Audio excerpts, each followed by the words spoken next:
আসসালামু আলাইকুম। আজকে আমরা পড়ব কমান্ডো বইটির তৃতীয় পার্ট, রাঙামাটি গমন ও কমান্ডো কোয়ালিফিকেশন টেস্ট। পরদিন সকালে স্পিড বোটে করে আমাকে কাপ্তাই থেকে রাঙামাটি পাঠিয়ে দেওয়া হলো। জীবনের প্রথমবারের মতো আমার স্পিড বোটে এত লম্বা যাত্রা, হা করে গেলার মতো মায়াবী প্রকৃতি। কিন্তু আমার মন ভালো না, তাই আনমনা হয়ে রইলাম। আমি পৌঁছতেই আমার পূর্বে ওই দায়িত্বে থাকা লেফটেন্যান্ট আফজাল ফিরতি পথে কাপ্তাই রওনা হয়ে গেলেন। রাঙামাটিতে তখন আমার ব্যাটালিয়নের একটি কোম্পানির অবস্থান ছিল, যাদের দায়িত্ব রাঙামাটি ৩০৫ ইনফ্যান্ট্রি ব্রিগেডকে কাপ্তাই হ্রদের জলপথে প্রয়োজনীয় অপারেশনাল সহায়তা প্রদান করা। আমাদের কোম্পানির নাম রিভারাইন সাপোর্ট, সংক্ষেপে RS কোম্পানি। যদিও কোম্পানি কমান্ডার হিসেবে কাগজে কলমে ছিলেন মেজর জাকির, বাস্তবতা হলো স্যার তখন defence services command and staff কলেজের প্রবেশিকা পরীক্ষার প্রস্তুতি নিয়ে দিনরাত ব্যস্ত। কাজ করতে হতো ওই লেফটেন্যান্ট অথবা সুবেদার সাহেবকে। আমি যোগদান করার একদিন পর মেজর জাকির ছুটিতে চলে যান। অতএব আমি তখন রাঙামাটিতে আমার ব্যাটালিয়নের একমাত্র প্রতিনিধি। অফিসার্স মেসে উঠলাম। খুব সুন্দর একটা মেস। সুন্দর কিছু চিন্তা করে নিজের মন ভালো করার চেষ্টা করতে করতে ঘুমিয়ে গেলাম। রাঙামাটি ব্রিগেডের অধীনে তখন infantry battalion ১৫ east Bengal regiment কর্মরত। সেই ব্যাটালিয়নে আমার বন্ধু নাহিদ পোস্টেড। আমি কাপ্তাই থাকাতেই ওয়্যারলেস সেটে নাহিদের সাথে আমার নিয়মিত কথা হতো। রবিনসন ক্রুসোর টেক্সট মেসেজ পাঠানো জাতীয় ব্যাপার। আমরা বিষয়টা খুব আনন্দ নিয়ে করতাম। রাঙামাটিতে এসে সেই নাহিদের সাথে বিষয়টা খুব আনন্দ নিয়ে করতাম। তাও আপন কাউকে পেয়ে আমি আনন্দিত।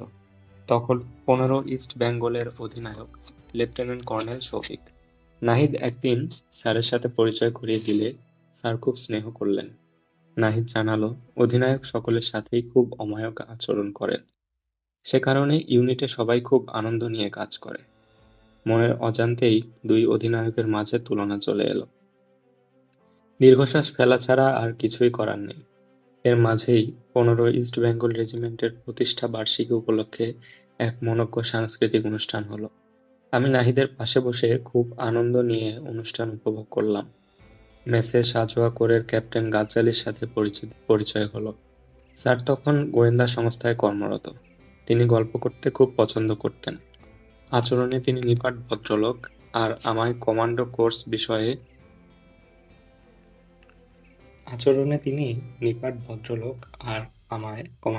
বিষয়ে অনেক উৎসাহ দিতেন। তার ৭ বছর পর পিলখানা হত্যাযজ্ঞে তিনি শহীদ হন। আর ছিলেন রাঙামাটি ব্রিগেডের ব্রিগেড মেজর, মেজর আবেদিন নামের এই গম্ভীর অফিসার, দেখতে পাক্কা ইনফ্যান্ট্রিম্যান। ইউনিফর্ম পরা অবস্থায় স্যারকে ভয় লাগত। আমি যেহেতু রাঙামাটি ব্রিগেডের অধীনে, তাই প্রতি সপ্তাহে একাধিকবার তার সঙ্গে দেখা হতো। আমি প্রথমে একটি বিষয় ভেবে রেখেছিলাম, সেটা হলো কাপ্তাইয়ে কমান্ডো কোয়ালিফিকেশন টেস্টে অংশ নাই নিতে পারলাম। অধিনায়কের চোখের আড়ালে থাকায় রাঙামাটিতে নিশ্চয়ই সেটা পারবো।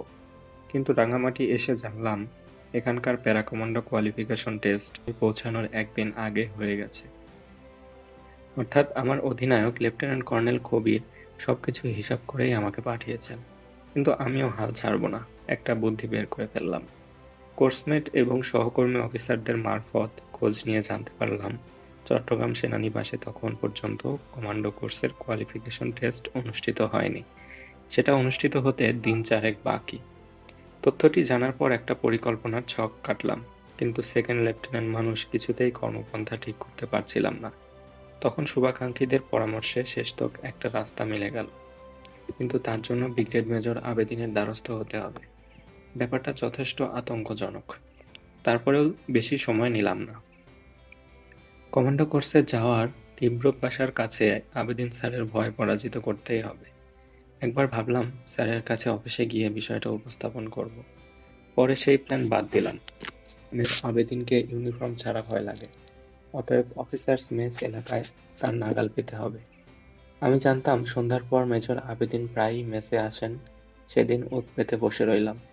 কপাল ভালো, স্যার সন্ধ্যাবেলায় চা পান করার জন্য টি বারে এলেন। স্যারকে দূর থেকে লক্ষ্য করে আমি লম্বা দম নিয়ে তার সামনে দাঁড়িয়ে গেলাম। সালাম দিয়ে আমার ইচ্ছার কথা বলে ফেললাম।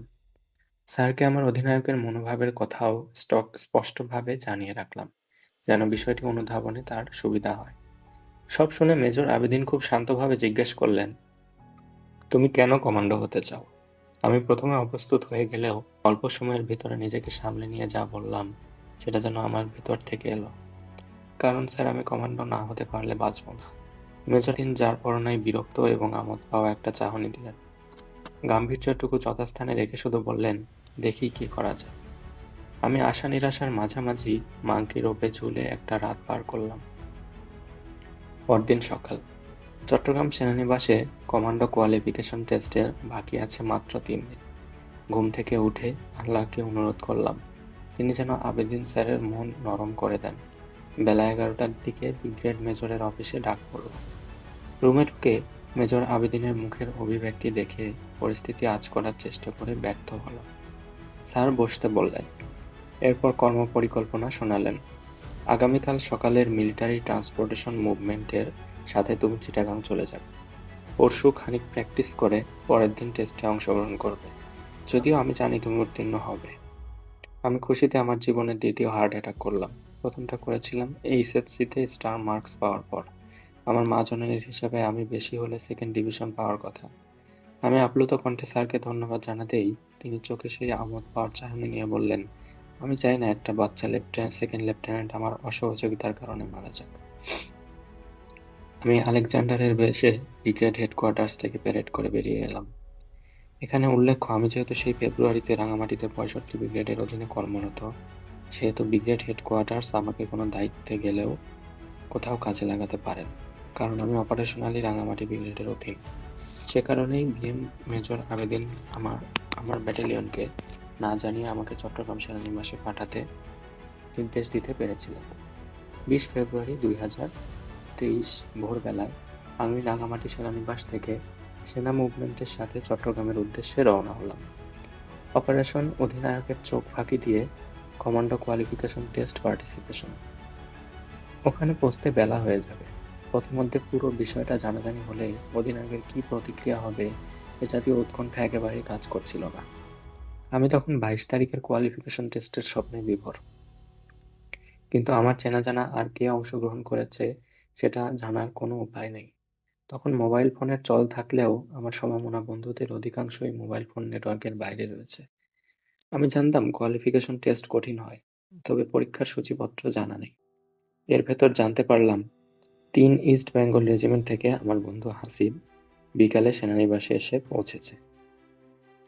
যদিও রাজনৈতিক হরতালের জন্য সব পাবলিক গাড়ি চলাচল বন্ধ, বান্দরবান সেনানিবাসে কর্মরত হাসিব লেগুনাতে বাদুড়ঝোলা হয়ে চট্টগ্রাম সেনানিবাসে এসে পৌঁছায়। সন্ধ্যার দিকে অফিসার্স মেসে ওর সাথে দেখা হলো। আমরা পরের দিনের কাজকর্ম নিয়ে কিছু জরুরি আলোচনা করলাম। নিজেদের উত্তেজনা চেপে রাখতে পারছিলাম না। শেষ পর্যন্ত আমরা টেস্ট দিতে আসতে পেরেছি। গল্পের এই পর্যায়ে পাঠকের সামনে হাসিবকে পরিচয় করিয়ে দিই। হাসিব আমার গল্পের অন্যতম প্রধান চরিত্র। বাকিদের কথা ঘটনা প্রসঙ্গে আসবে। হাসিব আর আমি ক্যাডেট কলেজের ক্লাসমেট।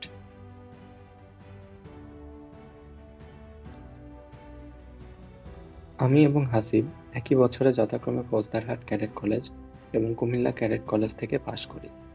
কলেজ জীবনে আমাদের কখনো দেখা হয়নি। পরবর্তীকালে আমরা মিলিটারি একাডেমিতে পরস্পরের সাথে ভালোভাবে পরিচিত হই। ফাইনাল টার্মে আমরা জাহাঙ্গীর কোম্পানিতে রুমমেট ছিলাম। হাসিবের বাবা কর্নেল নুরুল ইসলাম সেনাবাহিনী থেকে সদ্য অবসরে যাওয়া একজন স্বনামধন্য সামরিক অফিসার। হাসিব আমার দেখা সবচেয়ে বিরক্তিকর জাতীয় নিষ্ঠাবান প্রাণী।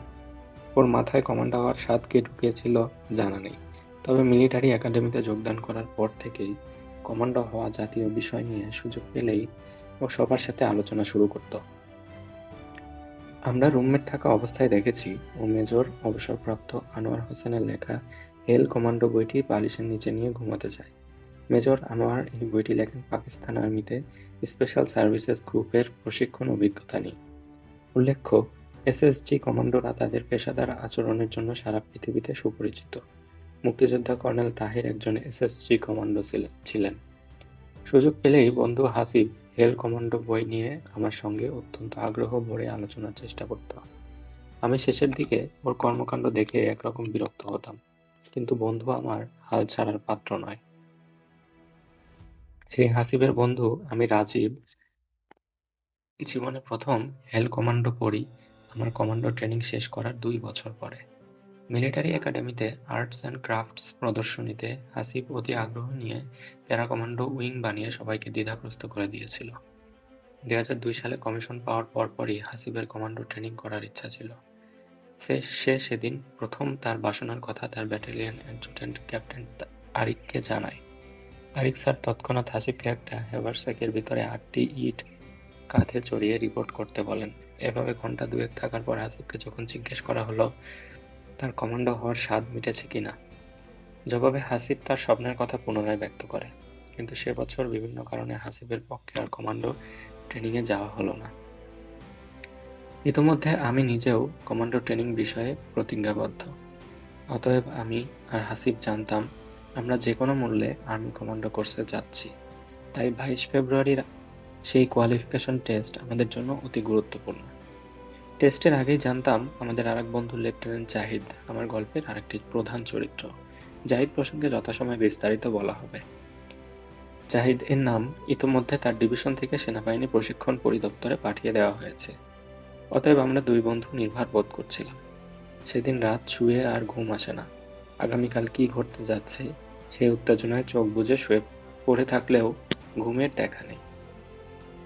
এছাড়াও ঐতিহাসিকভাবেই আমার ক্ষেত্রে একটা অদ্ভুত বিষয় ঘটে। কোনো এক মহেন্দ্রক্ষণে মাথার ভেতরে একবার যদি কোনো গান কবিতা ঢুকে যায় সেটা বিরামহীন বাজতে থাকে। এর স্থায়িত্বকাল নির্ভর করে মস্তিষ্কের স্বাভাবিক কার্যক্রম এবং পংক্তিমালায় নিজের মর্জির উপর। এক্ষেত্রে আমার কোনো ধরনের ভূমিকা নেই। রাঙামাটি থেকে চট্টগ্রাম সেনানিবাসের উদ্দেশ্যে যাত্রা শুরু করার পর থেকেই কোনো অজানা কারণে ছোটবেলায় শেখা একটা ছড়া মনের ভেতর প্রতিধ্বনিত হওয়া শুরু করেছিল।